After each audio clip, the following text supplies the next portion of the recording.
ये ब्रिटेन की नई सरकार के विदेश मंत्री हैं डेविड लैमी। डेविड लैमी की मुलाकात पीएम मोदी, एनएसए अजीत डोभाल और विदेश मंत्री एस जयशंकर के साथ हुई है। उन्होंने विदेश मंत्री एस जयशंकर के साथ द्विपक्षीय बैठक की और इस बैठक में जो निकल कर सामने आया वो हम आपको बताने वाले हैं। दरअसल भारत और ब्रिटेन ने साथ मिलकर टेक्नोलॉजी को लेकर एक नया करार किया है। ये नया करार जो है वो टेक्नोलॉजी सिक्योरिटी इनिशिएटिव के नाम से जाना जाएगा, जिसे न केवल आर्थिक क्षेत्र में बल्कि टेलीकॉम सिक्योरिटी और इन्वेस्टमेंट के साथ साथ इमर्जिंग टेक्नोलॉजी को लेकर भारत और ब्रिटेन के बीच करार हुआ है। ब्रिटेन के विदेश मंत्री के मुताबिक इससे भविष्य में AI, quantum, biotech, climate, carbon, स्वास्थ्य के साथ साथ कई क्षेत्रों पर फर्क पड़ेगा।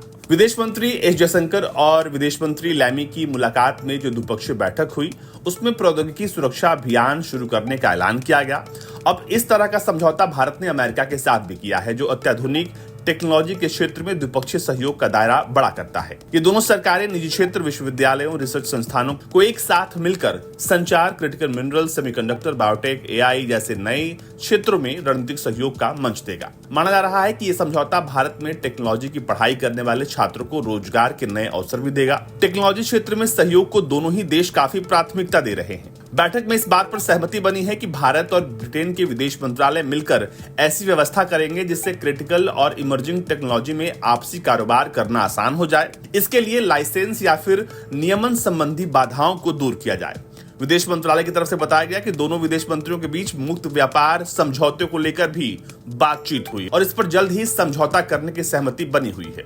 दोनों देशों के बीच इसको लेकर 3 सालों से बातचीत चल रही है और पहले दिसंबर 2023 तक इस समझौते पर ऐलान करने की बात की गई थी। लेबर पार्टी ने पहले तो इस समझौते को लेकर कुछ विरोध किया था, लेकिन बाद में उन्होंने इसका खुलकर समर्थन किया था। अब जब ब्रिटेन में लेबर पार्टी की नई सरकार है और नए विदेश मंत्री भारत के दौरे पर हैं, तो भारत के साथ मिलकर सहयोग को और आगे बढ़ाने की बात करते हैं। वो कहते हैं कि भारत और ब्रिटेन ने साथ मिलकर जो रिकॉर्ड ग्रोथ हासिल की है वो वाकई में सराहना करने वाली बात है। उन्होंने न सिर्फ भारत के साथ अपने सहयोग की बात की बल्कि उन तमाम मंचों का जिक्र किया जहां पर भारत जो है वो एक बड़ी भूमिका में है। इंडो पैसिफिक रीजन को लेकर बात हुई, इंटेलिजेंस सिक्योरिटी इश्यूज को लेकर बात हुई और नई सरकार के साथ कैसे समन्वय बैठाकर काम किया जाए, इस पर भी दोनों सरकारों के बीच बातचीत हुई है। ब्यूरो रिपोर्ट, भारत तक।